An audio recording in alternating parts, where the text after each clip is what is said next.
Yes. इन सारे सवालों में एक बैकग्राउंड म्यूजिक जैसे चल रहा है, all sort of circling around 2002. आप भारत को जब का भविष्य देखते हैं, do you imagine an India that is purely Hindu? Is there a place for Muslims in India in the future? ये सवाल उन लोगों की समस्या है कि जो हिंदू और हिंदुत्व को जानते नहीं है. अब देखिए, हिंदुत्व की फिलॉसफी क्या है.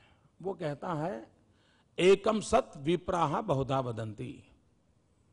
सत्य एक है, उसको जानने जताने के रास्ते अलग अलग हो सकते हैं. दुनिया में अकेला हिंदू ऐसा कहता है कि गॉड इज वन. कभी हिंदू ये नहीं कहता है मुसलमान का भगवान, ईसाई का भगवान, सिख का भगवान, ये नहीं कहता. वो कहता है गॉड इज वन. और वो कहता है भक्त वैसा भगवान. अगर भक्त पहलवान है तो भगवान हनुमान है.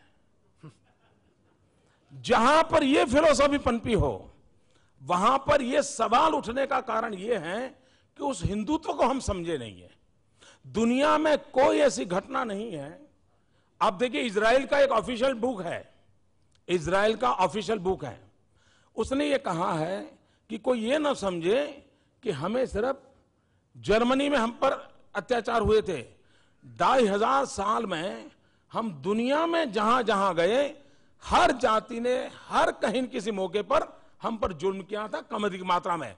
लेकिन अगर कोई दुनिया में अपवाद था, अकेला हिंदुस्तान था जहां पर हमें 2500 साल के इतिहास में कोई कष्ट नहीं हुआ. हिंदुस्तान ऐसा है, जब पारसी हिंदुस्तान में आए तब गुजरात के किनारे पर राजाओं बसते थे. वो जब आए और उन्होंने एक रिक्वेस्ट किया कि हम आए हैं, लेकिन हमारा रिलीजियस बिलीफ ये है कि जब जो हम अग्नि लाए हैं, उस अग्नि को जब हम रखेंगे तो उसकी 50 किलोमीटर की रेंज में नॉन ईरानी कोई आना नहीं चाहिए. यानी राजा हिंदू, व्यवस्था हिंदू, और उन्होंने मांग एंटी हिंदू की. और यह देश ऐसा है कि यहां के हिंदू ने कहा था कि आप चिंता मत कीजिए, मैं व्यवस्था करता हूं कि वहां कोई प्रवेश नहीं करेगा और आपकी मान्यताओं का आदर करेगा. और मैं आपको बताता हूं विश्वास के साथ, आज जो दुनिया टेररिज्म के कारण संकट में आई है, उसका और उसमें जो इमोशनल ब्लैकमेलिंग हो रहा है, मैं नहीं कहता उसमें इमोशनल सपोर्ट है कि नहीं, लेकिन जो इमोशनल ब्लैकमेलिंग हो रहा है और उसमें रिलीजन का काफी उपयोग हो रहा है, और उसका मूल कारण है होलियर देन दाउ. तेरे संप्रदाय से मेरा संप्रदाय ऊंचा है. ये जब भाव जगता है तब कॉन्फ्लिक्ट पैदा होता है, और वो कॉन्फ्लिक्ट आतंकवाद तक की सीमाओं चला जाता है.